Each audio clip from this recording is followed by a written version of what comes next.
"Harry!" Joseph called out, scanning the room in panic. "He won't hear your voice anymore." Zarka's flat, cold voice echoed through the room. A chill ran straight down Joseph's spine. He turned sharply.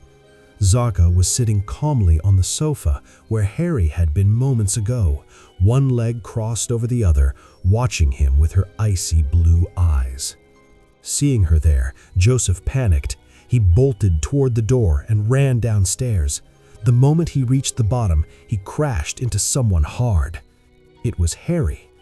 "What happened, Joseph? Why are you so scared?" Harry asked. "She... upstairs. Zarka," Joseph managed to say, barely able to breathe. "All right, calm down. I found a way out. Come with me," Harry said gently, trying to reassure him. "Really?" Joseph couldn't believe it. "Yes, hurry. Follow me." Harry moved ahead, and Joseph rushed after him, missing the cruel, twisted smile dancing on Harry's lips. Harry led him back into the same room where the 3 dead bodies had been found earlier. "Why are we here, Harry?" asked Joseph, stopping at the doorway. "This is the way out. Come inside, quickly." Harry opened the door and gestured him in. Confused and desperate, Joseph stepped inside and froze. The 3 bodies were still lying there, exactly as before, and Zarka was standing among them. The sound of the door locking made Joseph spin around. Harry stood there, smiling darkly as he walked toward them. In that instant, everything exploded inside Joseph's mind. He understood the entire game.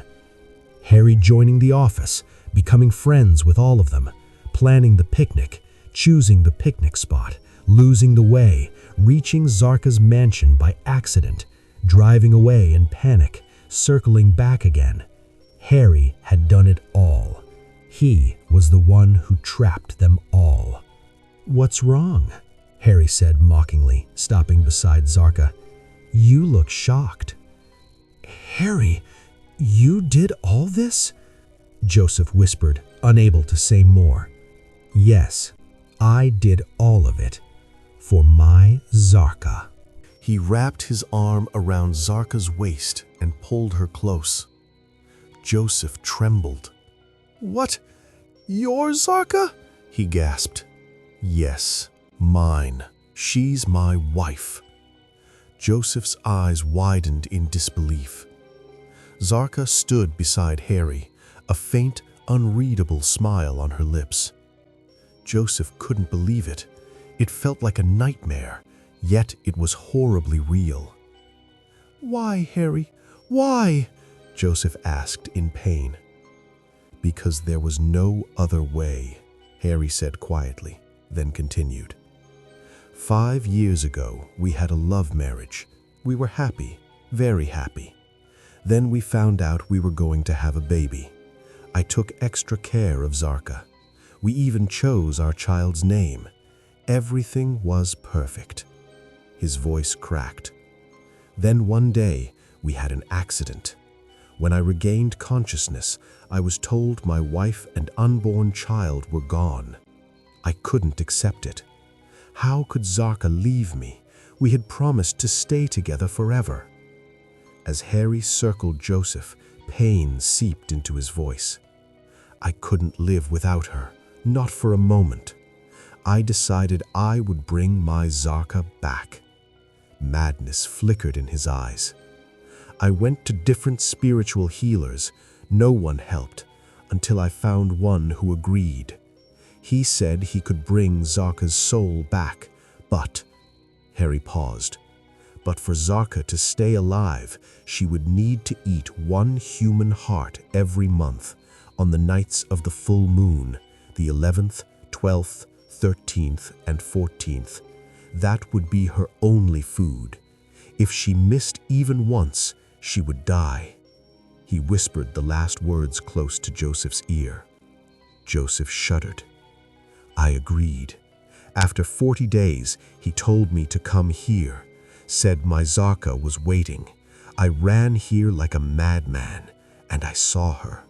She was really here." His trembling voice was filled with joy and obsession. I stayed here with her. We lived together again. But before every full moon, I had to arrange 4 people for her food. His tone turned cruel. First, I brought 4 old college friends here.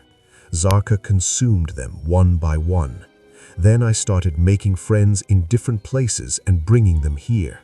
That's how 3 years passed.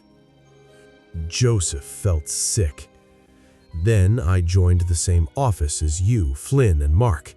We became friends, but I needed a 4th person, so I insisted Mark bring his brother Nick along on the picnic. Harry smiled proudly. Zarka's food for this month was arranged. There was no fear, no regret. Joseph didn't know how he was still standing. After she eats your heart, her food for this month will be complete. Then we'll spend the whole month peacefully together. Next month, I'll bring 4 more people. Rage finally rose inside Joseph. Do you have no humanity left? All these years, did your hands never shake? Did you never feel mercy? No, Harry replied plainly. You became so blind in love that you forgot religion, the one that teaches humanity and clearly says that the dead never return. Joseph tried to wake him up. That fake devil worshipper took advantage of your madness. In Zarka's name, he handed you a witch. You've turned into a monster yourself. Wake up, Harry. This is not your Zarka. She's gone. She will never come back. No, Harry snapped, gripping Joseph's jaw. Nothing happened to my Zarka. She's here, and she'll stay here, got it? You're out of time, Harry.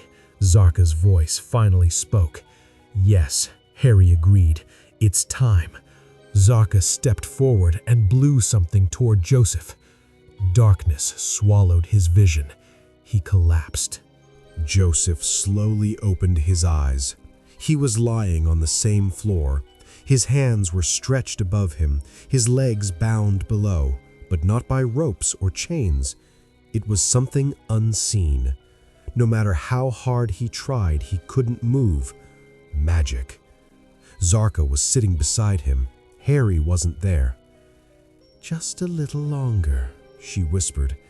Then you'll go where... She leaned closer. Where Harry's Zarka has already gone. You were right. I'm not Zarka. I'm a witch.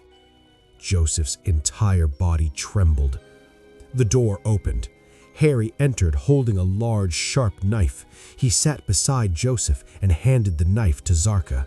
She gripped it tightly, smiling darkly, raising her arm. Her lips moved silently, chanting. Joseph's heart pounded.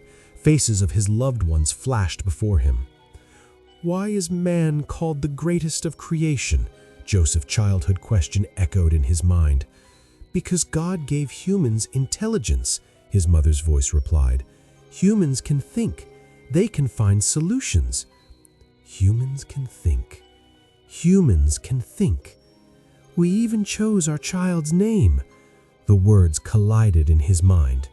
Zarka opened her eyes and lunged.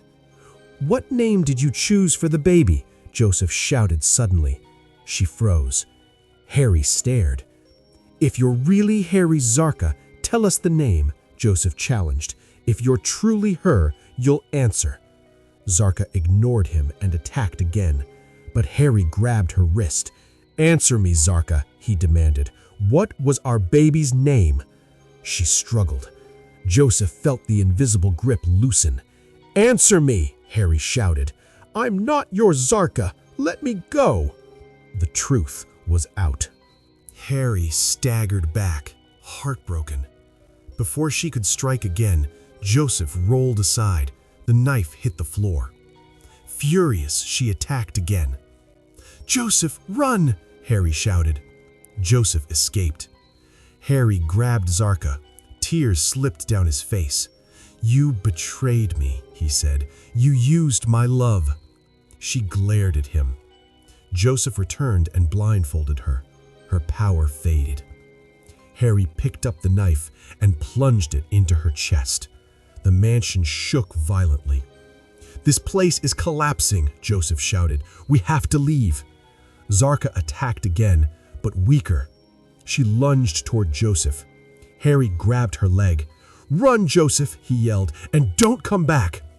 "But you—" "I brought her here. I'll end this with her." Joseph fled. Moments later, the mansion collapsed completely. Joseph stood at a distance, staring at the ruins. Beneath them lay 3 dead friends, and 1 living friend who chose to end the nightmare. And with him, the bloody game finally ended. The end.